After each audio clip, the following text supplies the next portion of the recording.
오늘 우리에게 주신 하나님의 말씀은 누가복음 15장 25절에서 32절 말씀입니다. 누가복음 15장 25절에서 32절 말씀입니다. 다 찾으신 줄 알고 봉독하겠습니다.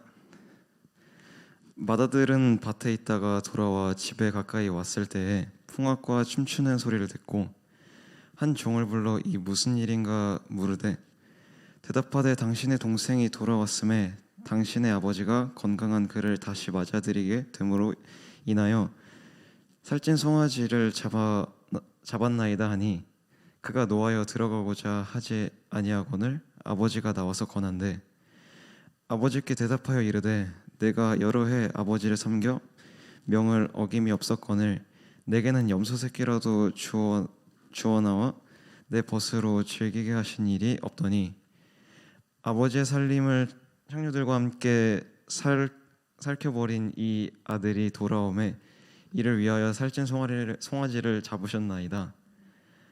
아버지가 이르되 예 너는 항상 나와 함께 있으니 내 것이다. 내 것이 다 내 것이로되 이 내 동생은 죽었다가 살아났으며 내가 일하다가 얻었기로 우리가 즐거워하고 기뻐하는 것이 마땅하다 하니라. 아멘. 종교인과 신앙인이라는 제목으로 홍춘구 목사님께서 말씀 전해주시겠습니다. 박수 한번 하겠습니다.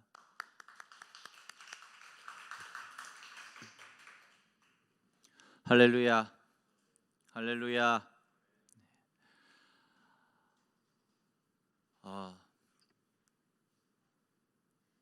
오늘부터 1단계 들어갑니다. 1단계가 뭐냐면 이 교회 안에서의 소그룹 모임이 가능해졌습니다. 1m 이상 이렇게 띄우고 난 다음에 소규모 모임 가능해졌고요. 그리고 또 하나가 뭐냐면 식사도 가능해졌습니다. 가급적 안 하는 게 좋지만 식사도 금지하지는 않습니다. 자제 요청 이렇게 되어 있습니다. 마스크는 반드시 껴야 되고요. 이 거리두기도 해야 되고 환기나 이런 것들은 해야 되지만은 일단은 1단계, 1.5단계가 아니라 1단계는 이 소모임도 가능하다. 그래서 알아두시고 식사도 가능하다. 단지 자제해달라. 그렇게 되어 있습니다. 우리 임원회에서 또 이제 선물도 준비하고 신방 가야 되는데 또 우리 선물도 준비해서 갈 곳은 가고 또 전달할 곳은 전달하도록 그렇게 준비하는 것 같습니다. 너무 감사하고요. 오늘 함께 나눌 이 말씀의 제목이 바로 종교인과 신앙인. 대부분의 이 본문을 가지고 돌아온 탕자에 대한 이런 포인트를 많이 둡니다. 돌아온 탕자. 그런데 오늘 저는 이 탕자보다는 그 맞이 형에 대해서 한번 살펴봤으면 좋겠어요. 많은 사람들이 교회를 다닙니다. 교회를 다니면서 어떤 사람은 종교인으로, 어떤 사람은 신앙인으로 살아갑니다. 종교인이라는 것이 어떤 거냐?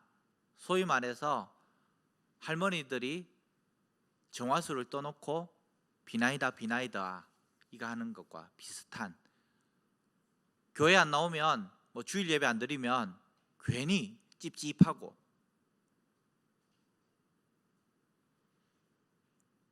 괜히 뭔가 안 되는 것 같고 일이, 이 종교인의 모습이에요. 신앙인이라는 것은 예배를 드림을 통해서 하나님께 영광 돌리고 내 마음이 기쁨이 된다는 거예요. 중요한 것은 나가 아니라 하나님이에요. 하나님. 포인트는 나가 아니에요. 이 예배 드리는 것의 포인트는 나가 아닙니다. 하나님께 영광 돌리는 이것으로 끝나야 되는 거예요. 예배라는 것이 주체가 누구냐? 하나님이에요. 종교인과 신앙인의 차이를 잘 표현하는 글이 있어서 제가 한번 다운받아 왔습니다. 종교인은 교회 건물이 커가는 것을 기뻐하지만 신앙인은 하나님의 나라가 확장되어지는 것을 기뻐합니다. 종교인은 자기를 위해 하나님을 믿지만 신앙인은 하나님께 영광 돌리기 위해서 믿습니다. 종교인은 유창한 어휘를 구사하며 자기의 뜻이 이루어지기를 위해서 기도하지만 신앙인은 먼저 하나님의 뜻을 구하는 기도를 합니다. 종교인은 넓은 편안한 길을 찾아 걸어가지만 신앙인은 자기의 십자가를 지고 주님 가신 좁은 길로 걸어갑니다. 종교인은 육신의 병을 고치는 것을 기적이라고 말하지만 신앙인은 나 같은 죄인을 구원하신 것을 기적이라고 말합니다. 종교인은 이 땅에 소망을 두고 살아가지만 신앙인은 하늘에 소망을 두고 살아갑니다. 종교인은 날이 갈수록 종교 전문가가 되어가지만 신앙인은 날이 갈수록 겸손하게 자기를 낮춰 열매 맺는 삶을 살아갑니다. 종교인은 자신을 나타내려고 노력하지만 신앙인은 자신을 숨기려고 노력합니다. 종교인은 정죄를 잘하지만 신앙인은 긍휼한 마음으로 권면합니다. 종교인은 내 생각과 다르면 상대를 끝까지 굴복시키려고 돌진하지만 신앙인은 인간의 다양성을 존중하며 뒤로 물러납니다. 이 외에도 다양한 많은 종교인과 신앙인의 차이점에 대해서 많이 기록된 것들이 있습니다. 여기에 나는 어디에 속해 있는가? 종교인에 속해 있는가? 아니면 신앙인에 속해 있는가? 생각보다 종교인이 많습니다. 바리새인이 많습니다. 사두개인이 많습니다.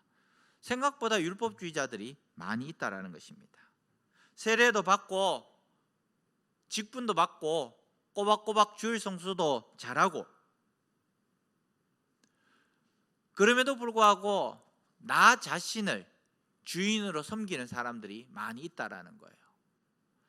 하나님을 위해서 애매한 고난을 당하지 못하고 내 자존심이 무너지는 그때에 내 인생이 무너지는 양 화를 내고 살아가는 우리 종교인들이 교회에는 너무나 많다는 겁니다. 겉으로는 그리스도인 같지만은 속으로 엄밀하게 따지면 양파 껍질을 벗기듯이 벗겨내면 그 속에 추악한 자아의 모습이 있다라는 것입니다.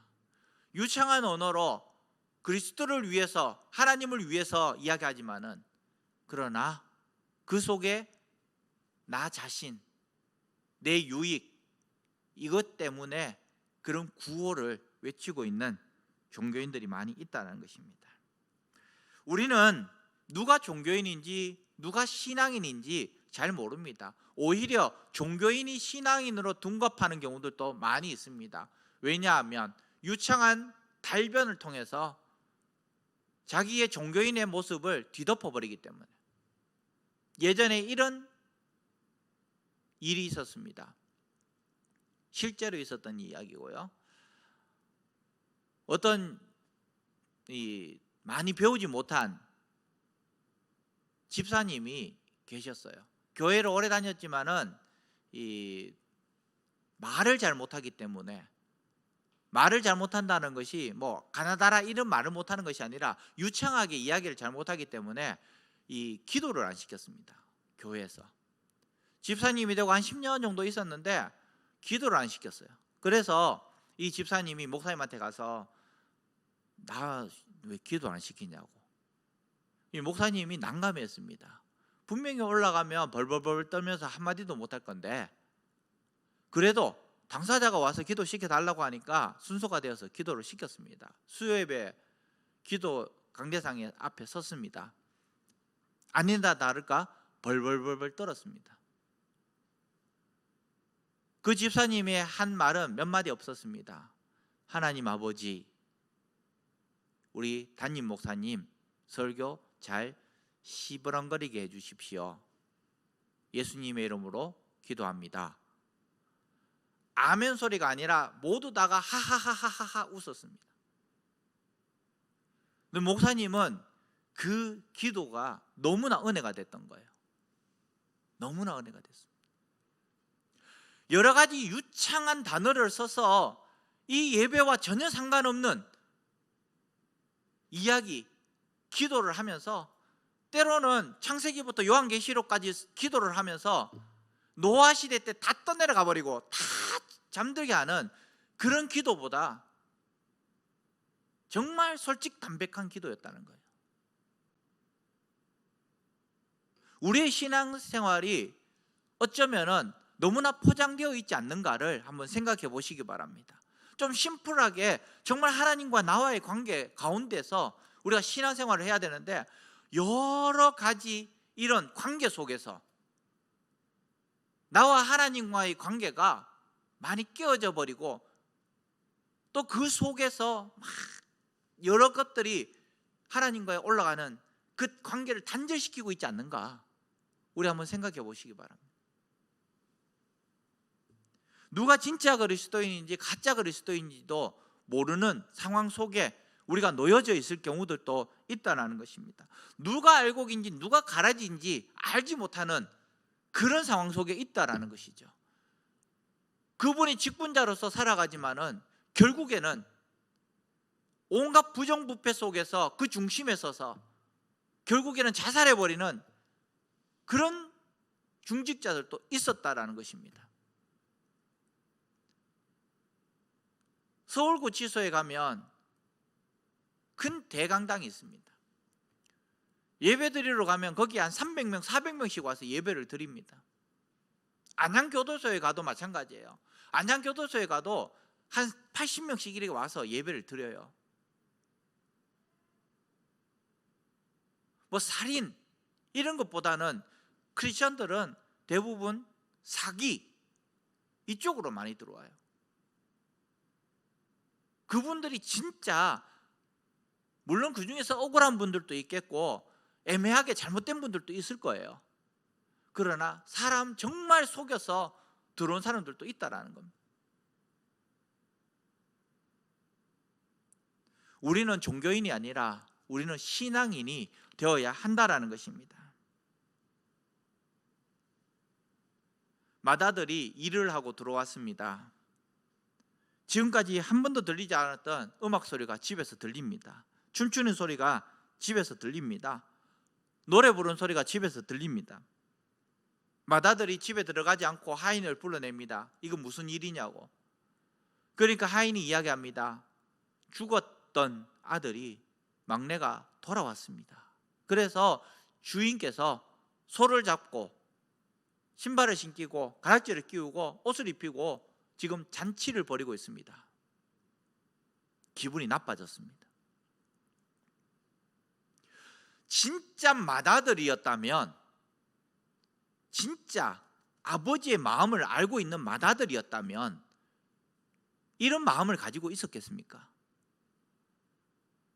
아버지가 밤새도록 근심 걱정하고 둘째가 어떻게 됐는지 걱정하고 있는 그 마음, 매일매일 저 멀리 아들이 오지 않을까 그렇게 근심 걱정하는 그 마음을 맏아들이 진짜 알았다면 오히려 하인을 불러내어서 물어보고 아버지가 올 때까지 밖에 있는 것이 아니라 내가 뛰어가서 동생이 안아주고 그렇게 하지 않아야 돼. 아버지의 마음을 알았다면 과연 어떻게 했을까요?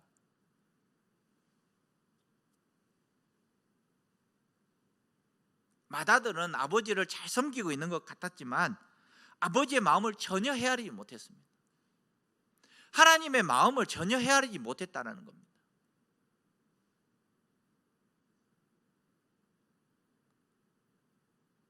정말 우리에게 원하시는 하나님의 마음이 무엇일까? 정말 저와 여러분들에게 지금 이 시간 또 우리의 삶의 현장 속에서 원하시는 하나님의 마음이 무엇일까? 둘째 아들을 향한 아버지의 진정한 마음, 그것을 알았다면 이 첫째가 그런 행동을 할 수 있었을까? 맏아들의 모습은 전혀 아버지의 마음과 상관이 없는 모습이었습니다. 평상시에는 아버지에게 정말 잘했을 거예요. 오히려 동네 사람들은 둘째를 욕했을 거고 맏아들을 칭찬했을 것입니다. 그런데 자신의 마음이 드러나는 일이 발생해 버렸습니다. 둘째가 돌아온 거예요. 아버지의 모든 재산은 내 거였는데 둘째가 돌아왔던 겁니다. 이제 이 재산은 또다시 3분의 1로 나눠야 되는 거예요.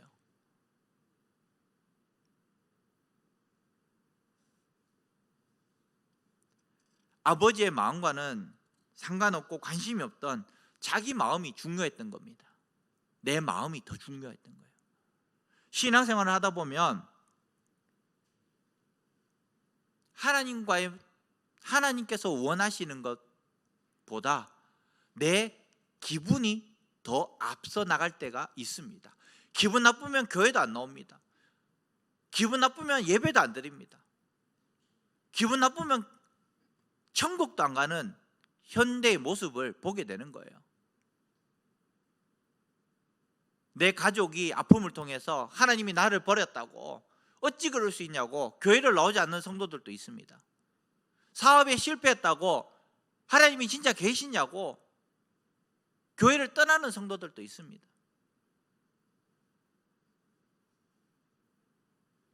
우리는 하나님 마음보다도 내 마음에, 내 기분에 치우쳐져서 살아가는 것, 즉 하나님을 믿는 것이 아니라 그 중심에 내가 중심에 있었다라는 것을 어려운 상황을 통해서 우리는 알게 되는 거예요.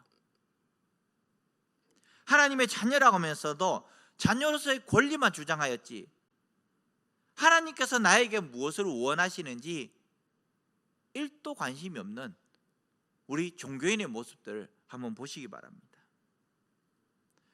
맏아들이 자신의 동생이 돌아왔다는 소식을 듣고 화를 내고 집에 들어가지 않았던 그 이유, 내가 여러 해 동안 아버지를 섬겨서 명을 어김이 없었는데 내게는 염소 한 마리도 주지 않았는데 어떻게 아버지의 살림을 창녀들과 함께 삼켜버리는 이 아들이 돌아오매, 내 동생이 아니에요, 이 아들이 살찐송아지를 이를 위해서 살찐송아지를 잡으셨습니까? 이 아들이 돌아왔다는 거예요. 얘는 내 동생이 아니다라는 겁니다. 하나님은 그 동생에게, 아버지는 그 동생에게 관심이 있고 노심초사하는데 첫째는 아버지의 마음을 알지 못했다는 거예요.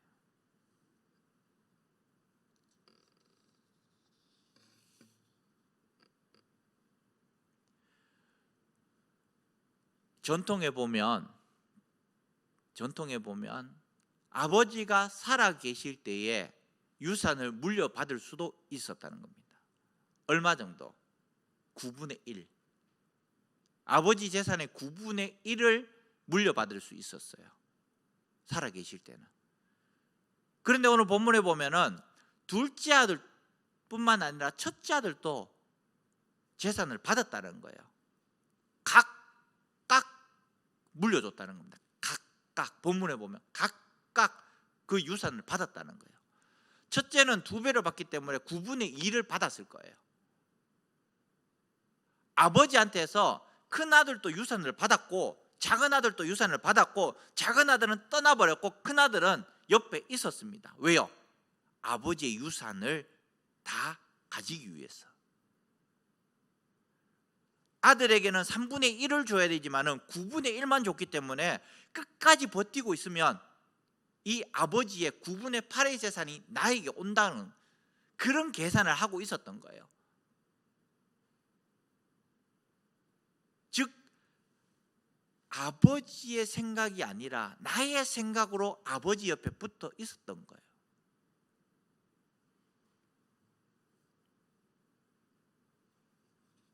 얼마나 이기적인 맏아들입니까?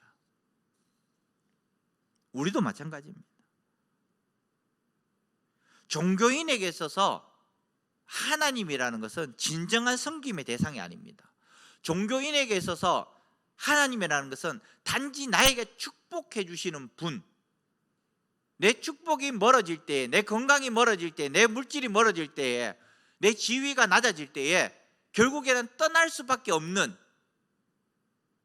이런 사람이 바로 하나님이라는 거예요. 하나님은 내 목적을 이루기 위한, 목적 달성을 위한 하나님이라는 거예요. 종교인에게 있어서의 하나님은. 그런데 신앙인으로서의 하나님은 어떤 신앙인입니까? 죽을 수밖에 없는 죄인 살려주신 그 은혜에 감격하는 그것만으로 예배 시간이나 삶의 현장 속에서도 하나님께 영광 돌리는, 지금은 우리의 눈에 눈물이 말라버렸지만은 정말 감동이 올 때에 하나님께 영광 돌리고 눈물을 흘리면서 감사할 수 있는, 이것이 바로 신앙인의 모습이라는 것입니다.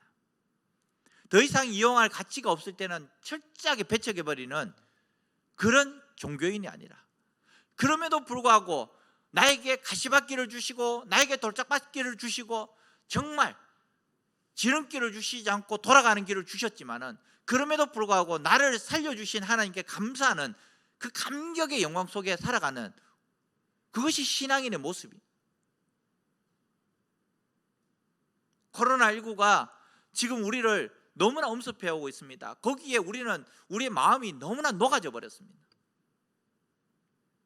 그럼에도 불구하고 예배 드릴 수 있는 예배의 처소에서 하나님께 예배 드리는 것이, 감사함으로 예배 드리는 것이 신앙인의 모습이에요. 이 자리가 아니더라도 1부 예배, 2부 예배, 3부 예배에 나와서 예배 드리고 돌아가는 것이 진정한 신앙인의 모습이라는 거예요. 아마 종교인들은 1부 예배도 드리지 않고 2부 예배도 드리지 않고 3부 예배도 드리지 않고 여기에 예배 드리지 않고 유튜브를 통해서 실시간 현장 예배도 드리지 않는, 이 무슨 예배입니까? 영상 예배도 드리지 않는, 오호 잘 됐구나, 분명히 종교인의 모습에 가까워질 수 있는, 그렇다라고 단정 지을 수는 없지만 우리의 모습들 한번 살펴보시기 바랍니다. 현장 예배가 없었을 때에 7주 동안 우리는 어떤 모습이었습니까? 예배 못 드려서 막 죽겠다라고 생각하는 청년들이 있었습니까? 예배는 못 드리지만 우리 유튜브로 예배를 드리자, 이런 마음만 있었다고 생각하면 정말 하나님께 감사한 거죠. 우리 교회에서는 예배를 못 드리지만 다른 교회에서 예배 드리는 곳이 있기 때문에 난 거기 가서라도 예배를 드리겠다. 퍼펙트합니다. 퍼펙트예요.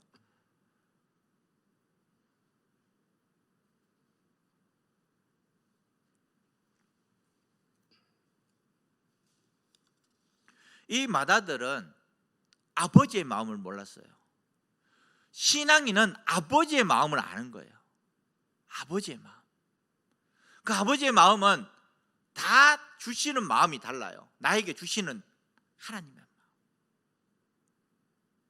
때로는 밖에 있는 믿지 않는 영혼들을 위해서 목숨 걸고 눈물을 흘리며 기도하는 사람도 있고, 때로는 이 자리에서 예배자로서 찬양하기를 원하고 찬양하고 싶어서 미치는 그런 마음을 가진 청년들도 있을 것이고, 또 우리 셀 가족들을 위해서, 셀 모임을 위해서 정말 하고 싶은데 하지 못하기 때문에 SNS를 통해서 문자 주고받는 이런 청년들도 있을 것이고,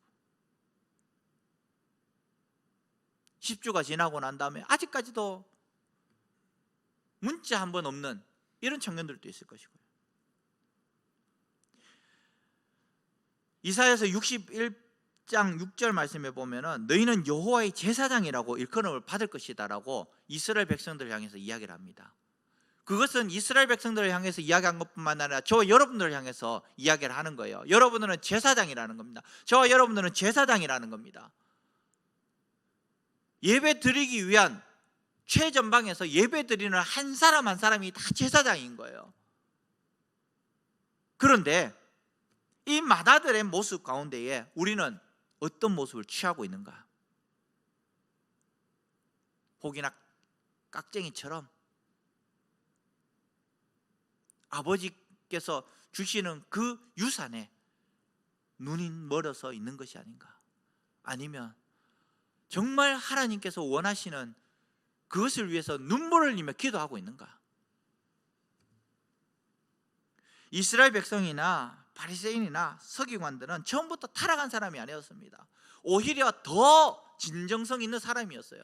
그런데 그것이 고착화가 되고 화석화가 되고 전통화가 되고 결국에는 하나님은 저 멀리 떠나고 그 형식만 갖춰진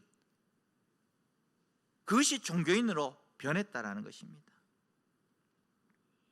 우리는 오늘 맏아들의 모습을 보면서 나는 과연 신앙인의 삶을 살고 있는지, 종교인의 모습을 살고 있는지, 종교인의 모습으로 지금 발전해 가고 있다면 다시 한 번 더 하나님 중간에 있는 많은 막들을 제거하고 걸림돌을 제거하고 오직 하나님께서 원하시는, 나에게 원하시는 것이 무엇인지 한번 생각해 볼 수 있는, 그래서 아버지의 마음이 나의 마음이 되기를 소망한다며 다시 한 번 더 다짐할 수 있는 진정한 하나님을 섬기는 신앙인으로 살아갈 수 있는 우리 청년들 되시기를 주님의 이름으로 간절히 축원합니다. 기도하겠습니다. 하나님 아버지, 감사합니다. 오늘 이 맏아들을 통하여서 다시 한 번 더 우리의 신앙을 점검해 봅니다. 우리가 신앙인으로 출발했지만 서서히 종교인의 모습으로 나가고 있지 않는지 한번 고민해 보게 됩니다. 하나님 아버지의 마음이 무엇인지 고민하면서 정말 그것을 위해서 우리가 헌신하며 노력해야 되는데 그러지 못하고 있는 우리의 모습들 다시 한 번 더 생각해 보게 됩니다.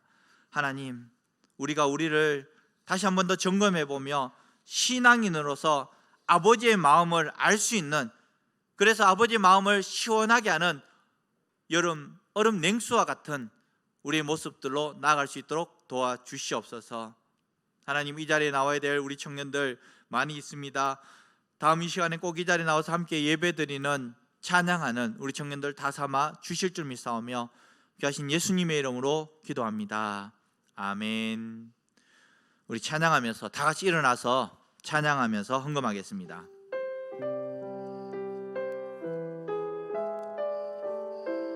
일어나시겠습니다.